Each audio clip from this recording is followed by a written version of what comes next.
அனைவருக்கும் வணக்கம். நான் உங்கள் வி.கே. கரைகாலன். விடிஞ்சா தேர்தல் உண்மையாக சொல்ல போனால் இந்த நடந்து முடிஞ்ச ஜனாதிபதி தேர்தலை விட நாளைக்கு நடக்க போகிற பாராளுமன்ற தேர்தலில் தான் தமிழ் மக்களுக்கு ஏகப்பட்ட குழப்பங்கள் இருக்குது. யாருக்கு ஓட் பண்ணுறேன்னு சொல்லி எத்தனையோ கட்சிகள், எத்தனையோ சுயேட்சை வேட்பாளர்கள், எவ்வளவோ வேட்பாளர்கள் நிற்கிறார்கள்ன்றபடியா யாருக்கு ஓட் பண்ணுறன்றல சிம்பிளாக சொல்ல போனால் யார் கல்வர்கள், யார் நல்லவர்கள், யார் உண்மையை சொல்கிறார்கள், யார் பொய்யை சொல்கிறார்கள்ன்றதுல தான் ஏகப்பட்ட குழப்பங்கள் எங்களோட தமிழ் மக்கள் மத்தியில் அதிகமாக இருக்குது. அது வடக்கு கிழக்குன்னு மட்டும் கிடையாது, மலையகம் வரைக்கும் எல்லாருக்குமே இந்த ஒரு குழப்பம் தான் தமிழ் மக்கள் மத்தியில் பெரும்பாலும் இருக்கிறத பார்க்கக்கூடியமாக இருக்குது. ஸோ இந்த வீடியோவில் நான் ஒரு சில விஷயங்களை கடைசியாக சொல்லலாம்னு நினைக்கிறேன். என்ன சொன்னால் தேர்தலுக்கு முதல் அப்லோட் பண்ணுற கடைசி வீடியோ இது தான். இந்த வீடியோவில் உங்களுக்கான குழப்பங்களுக்கு ஒரு கொஞ்சம் என்னால் முடிஞ்ச தெளிவாக கொடுக்கலாம்னு சொல்லி நான் நினைக்கிறேன். ஸோ வீடியோ கடைசி வரைக்கும் ஃபுல்லாகவே பாருங்கள். வீடியோட கடைசியில் ஒரு முக்கியமான விஷயத்த சொல்கிறேன். அது பெரும்பாலானக்களுக்கு நிறைய பேருக்கு புரியும். அப்படி புரியலைன்னு சொன்னால் மற்றவர்கள்ட்ட இல்லாட்டி கமெண்ட்ஸில் பார்த்து கண்டிப்பாக தெரிஞ்சுக்கொள்ளுங்க. ஸோ வீடியோ ஃபுல்லாகவே பாருங்கள். முதலேருந்து என்ன விஷயம் தான் சொல்கிறேன். எங்கட தமிழ் மக்களோட இந்த அரசியல் போராட்டம்ன்றது இன்றைக்கு நேற்று ஆரம்பிக்கப்பட்ட ஒரு போராட்டம் கிடையாது. சொல்லப்போனால் விடுதலை புலிகள் ஆயுதம் ஏந்தி போராடுறதுக்கு முதல் அப்போ இருந்த தமிழ் மக்களாலேயே வெள்ளைக்காரன் சிங்களவர்களோட கையில் ஆட்சியை கொடுத்துட்டு போகும்போதிலிருந்தே எங்களுக்கான உரிமைகள், எங்களுக்கான சுதந்திரம் மட்டும் சொல்லி அவர்களை அப்போ பேச ஆரம்பித்ததுலேருந்தே அந்த அரசியல் போராட்டம்ன்றது தொடர்ச்சியாக இன்றைக்கு வரைக்குமே போய்கொண்டு தான் இருக்குது. ஆனால் ஒவ்வொரு காலகட்டங்களில் அந்த போராட்டத்தினுடைய வடிவங்கள் மாறினதே தவிர அந்த போராட்டம்ன்றது இன்றைக்கு வரைக்கும் போய்கொண்டு இருக்குது. ஆனாலும் அந்த போராட்டத்தில் நாங்கள் தொடர்ச்சியாக தோல்விகளை மட்டுமே தான் கண்டு கொண்டு வரோம்.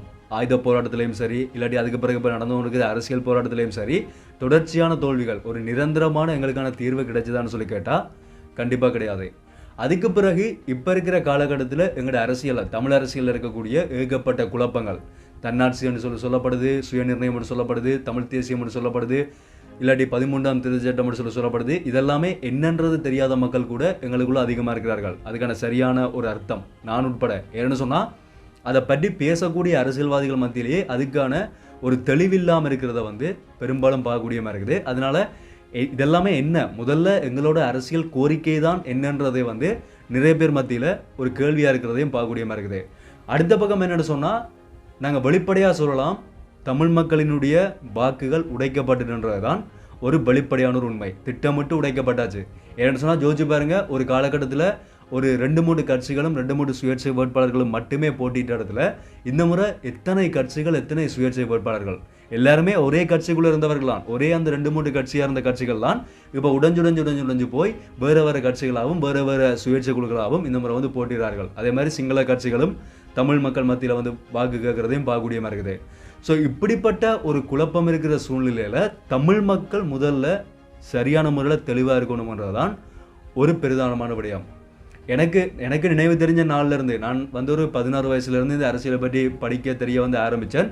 அப்போ இருந்தே இப்போ வரைக்கும் இந்த ஒரு குறுகிய காலகட்டத்திலேயே நான் ஒரு சாதாரணமாக ஒரு சின்ன ஒரு பையன், ஒரு 20 வயசு இருக்கிற ஒரு பையனுக்கு எனக்கே ஒரு கட்டத்துக்கு மேலே ஒரு சலிப்பு ஏற்பட்டுட்டு, என்னடா அது அரசியல் தொடர்ச்சியாக ஒரே விஷயத்தை பேசப்படுது, இப்படியே பேசிக்கொண்டு இருக்கிறீங்க, எங்களுக்கான ஒரு தீர்வு கிடைக்கலன்னு சொல்லும்போது எல்லாருக்குமே ஒரு சலிப்பு ஏற்படும் தானே. அப்போ யோசிச்சு பாருங்கள், நீங்கள் எவ்வளோ பெரிய ஒரு அனுபவம் வாய்ந்தாக்கள், எவ்வளோ பேர் பார்த்து கொண்டிருப்பீங்க, எத்தனை காலகட்டமாக இதை பார்த்து கொண்டிருப்பீங்க. அப்போ உங்களுக்கு கண்டிப்பாக இந்த தமிழ் அரசியல் மேலே ஒரு வெறுப்புத்தன்மை ஒன்று கண்டிப்பாக வந்திருக்கும். சில பேர் யோசிப்பீங்க இவர்களுக்கு இந்த முறை ஓட் பண்ணக்கூடாது, வேறு யாருக்கும் ஓட் பண்ணுவோம்னு சொல்லி. சில பேர் யோசிப்பீங்க ஓட் பண்ணாமையே விடுவோம்னு சொல்லி. அதே மாதிரி நாட்டு மேலே வெறுப்பு நாட்டை விட்டு போகிற எங்களோட இளைஞர்களையும் இப்போ பெரும்பாலும் பார்க்கக்கூடிய மாதிரி இருக்குது. ஆனாலும் இது எல்லாத்தையுமே தாண்டின ஒரு விஷயம் என்னென்னு சொன்னால், என்னோட அறிவு கட்டின வரைக்கும் என்னதான் இருந்தாலும் இந்த நாட்டுக்குள்ள எங்களுக்கான ஒரு தமிழ் அரசியல் கட்சின்றது ஏதோ ஒரு கட்சியோ 1-2-3 கட்சியோ கண்டிப்பாக அவசியம். அது எதுக்காகன்னு சொன்னால், இன்றைக்கு வரைக்கும் எங்கள் மீதான திட்டமிட்ட இன அழிப்புகள் நடந்து கொண்டு தான் இருக்குது, இடங்கள் ஆக்கிரமிக்கப்படுறது நடந்து கொண்டு தான் இருக்குது, இனத்தினுடைய ஒடுக்குமுறைகள் நடந்து கொண்டு தான் இருக்குது. அது வெளியே தெரிஞ்சும் நடக்குது, தெரியாமையும் நடக்குது, ஏகப்பட்டது தொடர்ச்சியாகவே ஒரு முடிவில்லாமல் அதுவும் நடந்து கொண்டு தான் இருக்குது. ஏன்னு சொன்னால் நாங்கள் சொன்னால் எங்களோட அரசியல்வாதிகள் தான் அதுக்கான ஒரு சிலர் அதுக்கான இடத்தையும் விட்டு அவர்களை உள்ளே கொண்டு அதை நடத்தி கொண்டிருக்கிறார்கள். ஸோ அதை கட்டுப்படுத்துறதுக்காக அதுலேயாவது எங்களோட இந்த திட்டமிட்ட இன அழிப்பில் இருந்து, திட்டமிட்ட இட ஆக்கிரமிப்பில் இருந்து எங்களை காப்பாற்றுறதுக்காகவாவது எங்களோட தமிழ் கட்சிகள்ன்றது எங்களுக்கு கண்டிப்பாக முக்கியம். ஏன்னு சொன்னால் அவர்கள் தான் எங்களுக்காக அங்கே பேச போகிறார்கள். வேறொரு கட்சியிலேருந்து வந்த நபர்களோ இல்லாட்டி வேறு யாரோ கண்டிப்பாக இப்படியான ஒரு பிரச்சனை உருவாகும் போது எங்களை பற்றி பேச போகிறதில்ல. நாங்கள் இன்றைக்கு நடக்க போகிற இந்த நாளைக்கு நடக்க போகிற பாராளுமன்ற தேர்தலை பற்றி மட்டுமே நாங்கள் சிந்திக்கக்கூடாது. அடுத்த 5 வருஷத்துக்கு அடுத்த 10 வருஷத்துக்கு என்ன நடக்க போகுதுன்றது தான் நாங்கள் யோசிக்கணும். நல்லா யோசிச்சு பாருங்கள். 22 ஆசனங்கள் எங்களோட யாழ் மாவட்டத்துக்கு இருந்த இடத்துல இன்றைக்கு வெறும் 6 ஆசனங்களில் தான் நாங்கள் இருக்கிறோம். அப்போ அப்படி இருக்கும்போது அடுத்த 5 வருஷத்தில் 10 வருஷத்தில் என்ன நடக்கும்ன்றது எங்களுக்கு சரியாக தெரியாது. அப்போ நாங்கள் தமிழ் கட்சிகளை விட்டு கொடுத்துட்டோம்னு சொன்னால் இவர்கள் எங்களுக்கு செய்ய போகிறது இல்லைன்னு சொல்லியும் தமிழ் மக்களுக்கு பெரும்பாலும் தெரியும். ஒரு பொருளாதார ரீதியாக எந்த ஒரு அபிவிருத்தியுமே நடக்க போகிறதில்ல. அதே மாதிரி எங்களுக்கான தீர்வுகள் பெற்றுக் கொடுக்கப்பட போகிறதில்ல. எங்களுக்காக எதுவுமே செய்ய மாட்டார்கள்னு சொன்னாலும் எங்களுக்காக உண்மையாக குரல் கொடுக்கறதுக்கு யாராவது ஒருத்தர் அங்கே இருக்கணும் தானே. அது தமிழ் கட்சியாக மட்டுமே கிடையாது. தமிழ் கட்சி அல்லது ஒரு தமிழ் சுயேட்சை குழுக்கள் யாராவனாலும் இருக்கலாம்.